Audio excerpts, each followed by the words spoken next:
Halo, selamat datang di Terjemahin Yuk. Kali ini kita menerjemahkan buku bahasa Inggris kelas 9, halaman 231 sampai 233. Nah, ini dia terjemahannya. Sebuah teks ensiklopedi adalah teks tertulis, dan oleh karena itu menggunakan aturan-aturan dalam aturan-aturan penulisan dalam bahasa Inggris. Nah, untuk mempresentasikannya secara oral, kamu tentu saja diharuskan untuk menggunakan aturan-aturan dalam berbicara dalam bahasa Inggris. Ya, spoken English dengan written English itu beda. Ada cara formalnya, ya. Bekerjalah dalam kelompok. Pelajari bagaimana Benny dan Dayu mempresentasikan analisis dari kedua teks secara oral di depan kelas. Perhatikan pada apa yang mereka ucapkan sebelum mereka mempresentasikan masing-masing bagiannya. Ya. Pertama, salin dulu teks tersebut. Tulis tangan kalimat-kalimat kamu itu di selembar kertas. Pastikan kamu mengetahui makna dari masing-masing kata dan mengucapkannya secara benar. Pergunakan juga tanda baca ya secara benar. Kemudian dalam kelompok, praktekkan mempresentasikan kedua teks itu masing-masingnya secara oral. Artinya bergantian. Mungkin dalam satu kelompok ada berlima atau berempat. Nah, gantian mempresentasikannya. Ya, misal si A pertama, kemudian si B, si C, dan si D. Nah, ucapkan kata-katanya secara keras, jelas dan benar. Nah, sebelum itu, ucapkan setelah diucapkan oleh guru, sehingga kalian mengetahui bagaimana cara pengucapan masing-masing teks tersebut atau masing-masing kata tersebut. Nah, ini dia. Berikut adalah fakta-fakta tentang kerbau yang dinyatakan dalam teks. Ya, kamu perhatikan yang huruf besar ini ya, yang ditebalkan ini ya.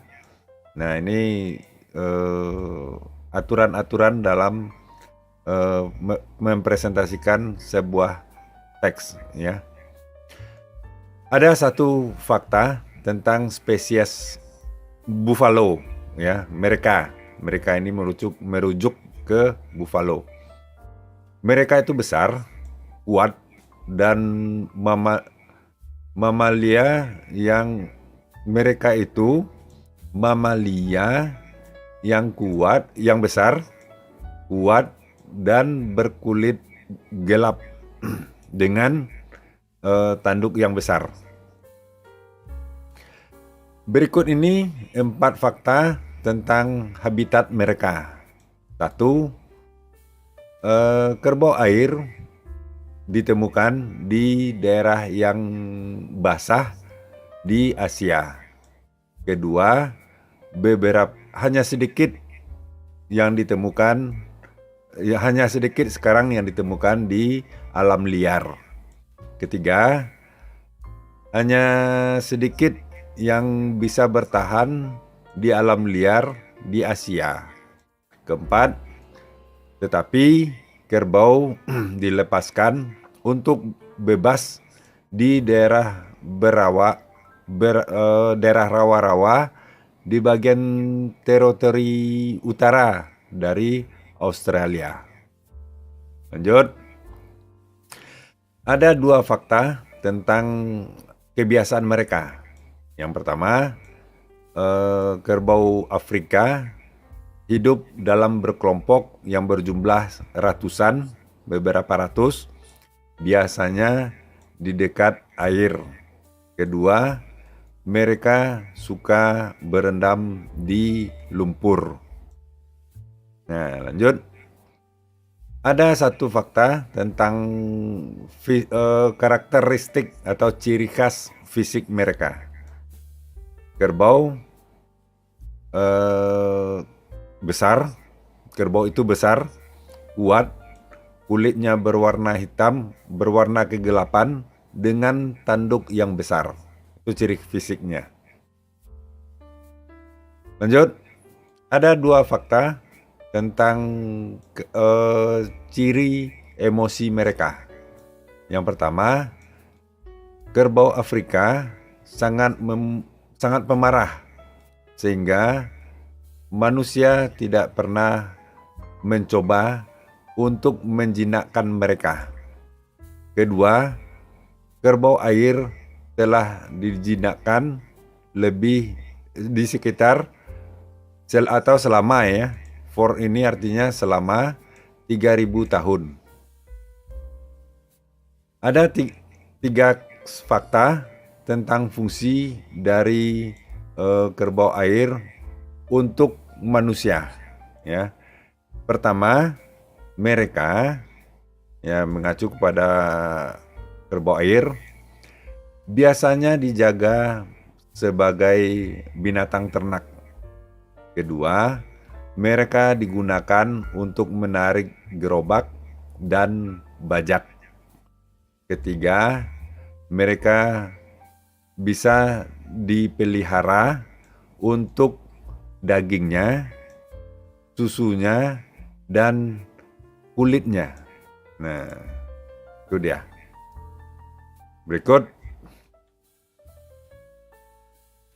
Berikut ini merupakan fakta-fakta tentang kelelawar yang dinyatakan dalam teks. Ada 3 fakta tentang spesies mereka yang dinyatakan dalam teks. Pertama, mereka binatang malam, binatang nokturnal. Ya. Kedua, kelelawar adalah satu-satunya mamalia yang bisa terbang. Ketiga, kelelawar yang jenisnya flying fox, ya, rubah terbang, atau kelelawar buah, merupakan kelelawar terbesar yang tinggal di daerah tropis di Afrika dan Asia. Ada 1 fakta tentang habitat mereka. Ini maksudnya mereka tinggal di dalam gua dan loteng sepanjang hari, ya. During the day, sepanjang hari. Ada 7 fakta tentang kebiasaan mereka yang dinyatakan atau yang disampaikan di dalam teks. Pertama, ini maksudnya mereka tidur di gua-gua dan di loteng selama di siang hari, ya, di siang hari. Kedua, dan pergi keluar untuk mencari makan di malam hari. Ketiga, ketika mereka menangkap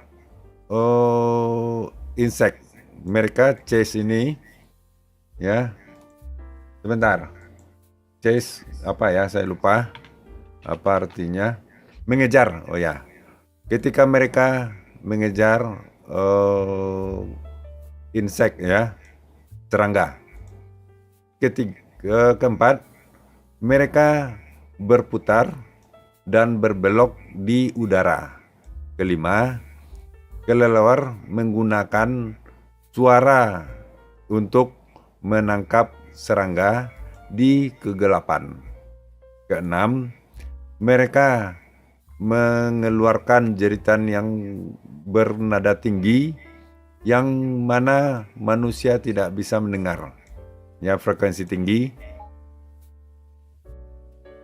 Pantulan suara yang memantul kembali menyampaikan kepada kelelawar di mana tepatnya mereka bisa menemukan mangsa mereka. Dan ketujuh, mereka yang flying fox, ya, atau kelelawar buah biasanya makan buah-buahan. Ada 2 fakta tentang ciri-ciri fisik mereka. 1, kelelawar memiliki telinga yang besar, badan yang berbulu, dan sayapnya seperti kulit. Kedua, mereka sangat cepat dan akrobatik. Ya. Tidak ada informasi yang tersedia tentang